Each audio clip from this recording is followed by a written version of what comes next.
ओम शांति। 12 सितंबर के ईश्वरीय महावाक्यों के पॉइंट्स। नंबर 1, तुम्हारा नंबर 1 दुश्मन रावण है, जिस पर ज्ञान और योग बल से जीत पानी है। तमो प्रधान से सतो प्रधान जरूर बनना है।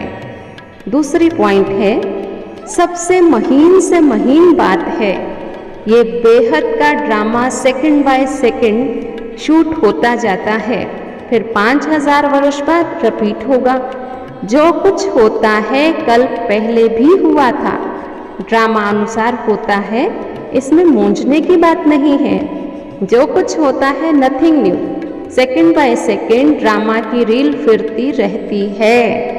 जैसे दुनिया में फिल्म एक बार बन जाती है, फिर वो एज इट इज़ रिपीट होता रहता है। इसी ही तरह ये सृष्टि का चक्र पूरा 5000 वर्ष का है, जिसको ड्रामा कहते हैं। तो जैसा जैसा हम पार्ट प्ले करते हैं वही शूट होता जाता है। तीसरी पॉइंट है, सबका सहारा दुख हरता सुख करता एक ही भगवान है। तो जरूर कभी आकर के उसने सबके दुखों को हरा होगा और बच्चों को सुख शांति की प्रॉपर्टी यानी वर्षा दिया होगा। इसीलिए उसके लिए ऐसा गाया जाता है, ये उसी की ही महिमा है, दुख हरता सुख करता। चौथी पॉइंट है, भारत ही शिव बाबा की जन्मभूमि है, इसलिए शिव जयंती मनाई जाती है। परंतु दुनिया को यह पता ही नहीं कि शिव ने क्या आकर के किया, कब आते हैं। भारत में शिव बाबा आते हैं, इसलिए भारत ऊंचे ते ऊंचा खंड है, धनवान ते धनवान, 100% हेल्दी वेल्दी और हैप्पी भी था। परमात्मा ने ही आकर के ऐसा बनाया था। पांचवी पॉइंट, परमात्मा जब आते हैं तो सबको पढ़ाई पढ़ाते हैं। अबलाएं कुब्जाएं साधारण इंसान कोई भी पढ़ सकता है। दुनिया में तो साहूकार लोगों को अपने धन की बहुत खुशी होती है। तुम तो गरीब हो, गरीब इतनी ऊंची पढ़ाई कैसे पढ़ें जो मनुष्य पढ़ लेते हैं, साहूकार मनुष्य। लेकिन यहाँ शिव बाबा सबको पढ़ाते हैं, कहते हैं अच्छा जो शास्त्र आदि पढ़े व सुने हुए हैं वो सब भूल जाओ, मैं तुम्हें नई बात सुनाता हूँ। रावण हमारा दुश्मन है, तुम बच्चों ने ज्ञान और योग बल से इस पर जीत पानी है। छठी पॉइंट है कि ब्रह्मा बाबा बूढ़ा है, इनके बहुत जन्मों के अंत में भगवान शिव बाबा इनमें प्रवेश करते हैं, आत्माओं से बात करते हैं, कहते हैं आत्म अभिमानी बनो। जितना आत्म अभिमानी बनेंगे उतना शिव बाबा को याद कर सकेंगे, उतना ही तमो प्रधान से सतो प्रधान बनेंगे। सातवीं बात, यहाँ तुम्हें योग करना है, योग की भट्टी में रहना है, उसी से ही हमारे विकारों का किचड़ा निकल जाएगा, जल जाएगा, खत्म हो जाएगा। आत्मा में ही संस्कार होते हैं। आत्मा जब बाबा की याद में रहती है तो उसके पुराने संस्कार, कड़े कमज़ोर विचार सब खत्म हो जाते हैं, फिर उसके नए संस्कार बन जाते हैं।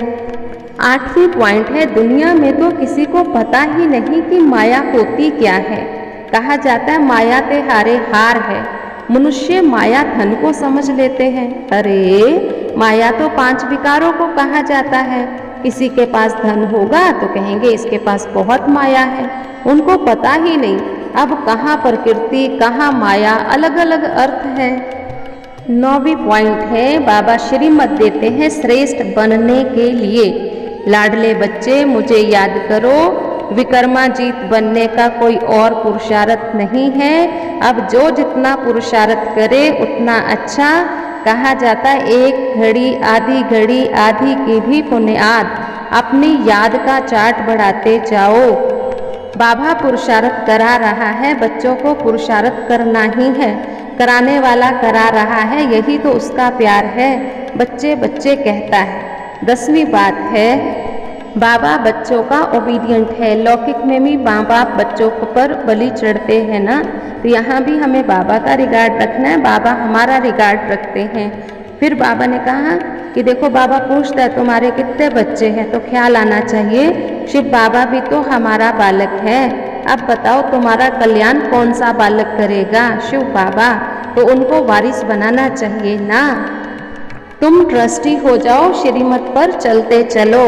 अच्छा, आज का वरदान है, मेरेपन के अधिकार को समाप्त कर क्रोध व अभिमान पर विजयी बनने वाले कर्म बंधन मुक्त भव। जहाँ मेरेपन का अधिकार रखते हो कि ये क्यों किया, ये मेरी है या मेरा है, तो क्रोध, अभिमान, मोह आता है। लेकिन यह सेवा के साथी है, ना कि मेरे का अधिकार है। जब मेरा नहीं तो क्रोध मोह का कर्म बंधन भी नहीं। तो कर्म बंधनों से मुक्त होने के लिए एक बाप को अपना संसार बना लो। एक बाप दूसरा न कोई, एक बाबा ही संसार बन गया तो कोई आकर्षण नहीं, कोई कमज़ोर संस्कारों का बंधन नहीं। सब मेरा मेरा एक मेरे बाबा में समा जाए।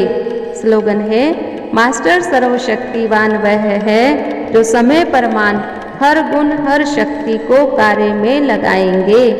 आज का स्वमान है, मैं कर्म बंधन मुक्त विजयी आत्मा हूँ।